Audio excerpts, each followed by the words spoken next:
We had a Chinese film week in April in Bucharest. So it's called the Film Week of Chinese Western Film. It's not a Western, it's not a genre film, but the film produced in Western part of China. So I came to Bucharest. I'm the curator. I help them to have the, fund the place. We set the film week in Cinematheque, and I meet Mr. Tudor Giorgio, and we have a discussion about this Chinese program. And then he came to China in June with the Shanghai Film Festival, and then we have another program in Xi'an, the Silk Road. Then this year we met in Berlinale. We discussed about this thing. So finally, it's turned out to be it's the whole Focus China includes 9 films, 1 symposium, 1 exhibition. So that's our idea. So we discussed it in Berlinale.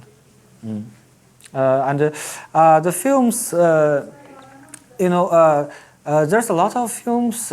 Someone provided by the Shanghai Film Festival.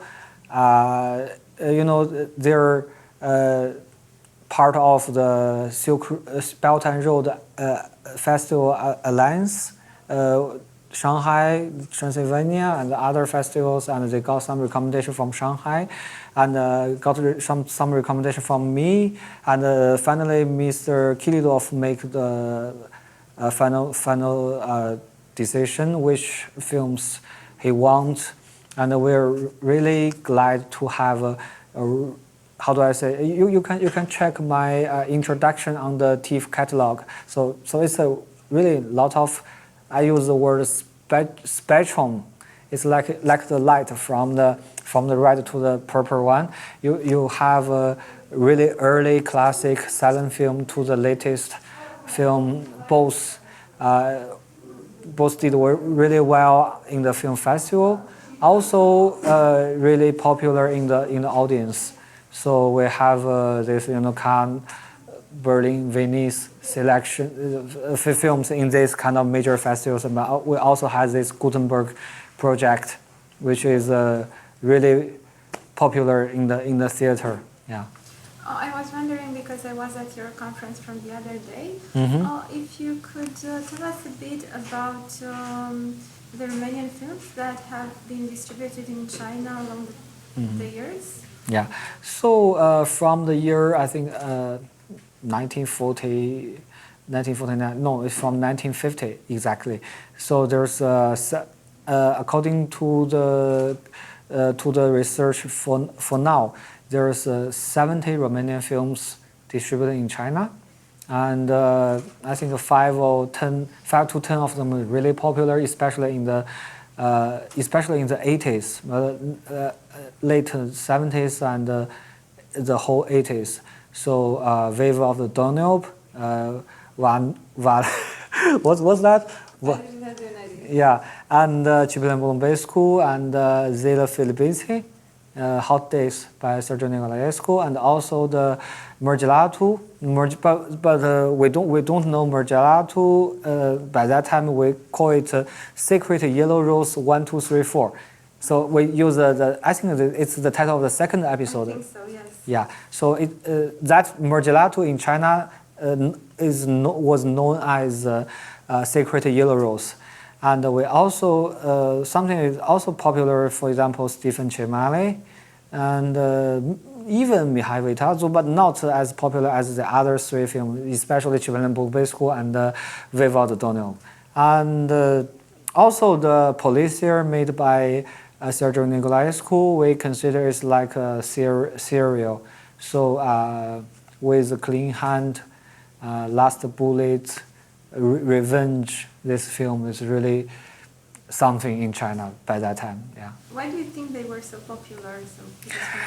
Little bit complicated. Let me try to do it very shortly. Okay. So basically, during the Great Cultural Revolution in China, which is 1966 to 1976, feature films almost stopped in China. We have really very low production, I think it's until 1973, it's only 8 or 10 something. For like 7 years, there's no feature film you can watch. You only can watch something like a documentary, newsreel. So people need to get this kind of entertainment. But it's not only entertainment.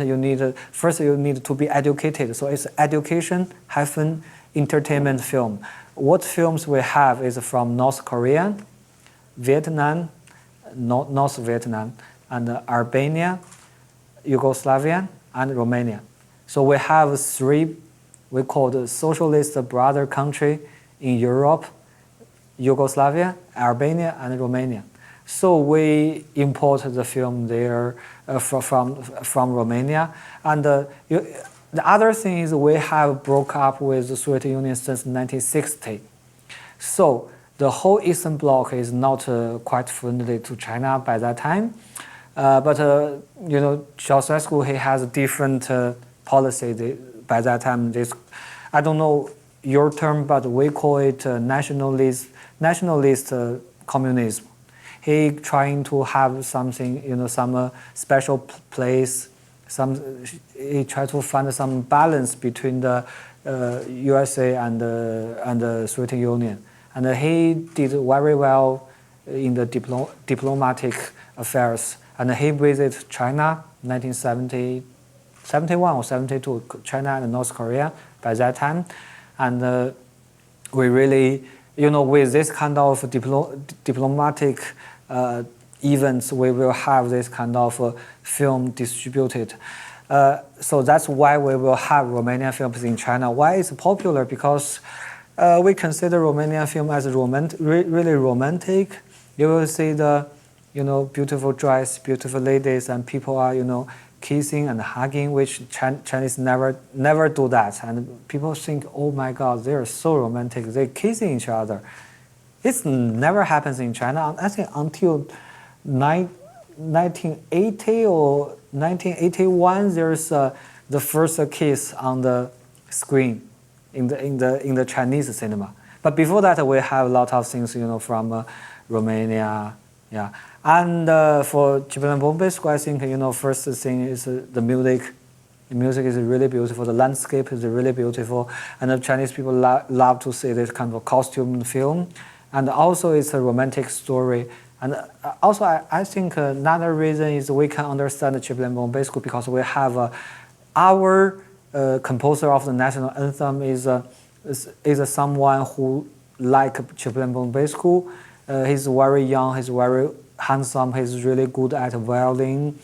He died very young, and he was a leader of the students' protest movement. Blah blah. So it's we can understand him. This plot really easy. So that's why Cipelan Bombay School is popular. But for the Vanul yeah, the Without Donald, and why? Because for that time, Chinese audience are used to watch this kind of war film. We consider it like a war film. Yeah, so during the Second World War, and with the party, there's a party member, but it's the second leading. The leading one is someone who want to fight for the Communist Party, or let's say fight for the people, but he's not that how do I say like a party member. He's a kind of he's a brave. He's a handsome, and this kind of story. This is we understand the film like not like the Chinese production of this kind of war film. So yeah, and really, but I think the main reason is we don't quite have a good film by that time, and the Chule he did a really good work in the film. Yeah. And I know that you have been studying Romanian cinema for some time now. 10 years, I think. Yeah. How did you get interested in it, and how do you see the difference between the older Romanian cinema and the new wave? Oh, how do I get interested? Because by that time I'm following the film festivals. So if you're a cinephile, you can't never notice the Romanian film by the year 2007. So that is 2007. I think in October, I watched my first Romanian film, the entire Romanian film. Before that, I think I watched some, not the whole film, the entire film on the TV. So we have 70 Romanian films distributed in China. So they will sometimes they will rescreening on the TV. But by the first one, Alphonse no Alphonse, Bolomboyo, and I think it's really funny and really, how do I say, well made and intelligent. Oh my God, I still love the film, And from the lot of, if you follow the festivals, you will notice that for 3-2, Paper Will Be Blue, this very first film the new wave director made, and you follow this film, and why I started study on Romanian film because by that time I was in a film study workshop. I followed Professor Dai Jinhua. She's a really famous film critic and film historian in China, and she asked me to do something because by that time I'm the only one in that workshop who knows something about Romanian film. So I think that semester we're doing some research on the film and the politics. So she asked me to have a presentation on Romanian cinema. So that's I started to do some research. Then there's some editor of the some film study magazine, film study journal. So the really academic one. So they heard from someone that I knows about Romanian film. So they asked me to write some articles on Romanian film. Then I got my PhD, and my supervisor knows because I have to send my application for the PhD, and there's the publications. So he read my publication. He said, "Oh, you know Romanian film, and I'm really interested in Romanian film. Why don't you do some research for your PhD thesis?" So that's I think it's from the workshop then to the academic publication, then for the PhD thesis. So step by step, I'm doing the research on Romanian film. And I think it's really important for me to come to Romania to have the interview with the directors, the film critics, and to see the country, to know the city, to know the how the daily life in Romania, to understand what happens in the film. And you asked me about the difference. I think totally different. Yeah. What do you focus on your PhD research? What's your perspective? Basically, what is the Romanian new wave? Why there's a Romanian new wave? But the first question is there a Romanian new wave or not? So from that, I do something. I made a huge, how do I say, chapter on the industry. So so I did a survey in the industry with the data and with the audience production-wise. Later, I put the film festival studies in it, and then I discussed about the artistry and the ideology of all the important work of the films and the films, and I discussed about for example artistry. In the artistry part, I think I focus on what is minimalism. Why is the minimalism? Actually, it's not only minimalism, it's minimalist realism. So where did they develop this certain style? So what kind of film influenced on them? What is the relationship between the industry, the festival, the government, the artists, and the critics? So I'm I'm trying to discuss about this dynamic structure. And then for the ideology part, I will discuss why is nostalgia. Nostalgia is something we developed from the Eastern Germany, goodbye Lenin. But it's in Romania film is totally different. It's another way of nostalgia. So I have a huge part on this. So it's basically my thesis about. So artistry, ideology, and I'm rewriting it, for a book. So for now it's film festival studies and industry studies. Yeah.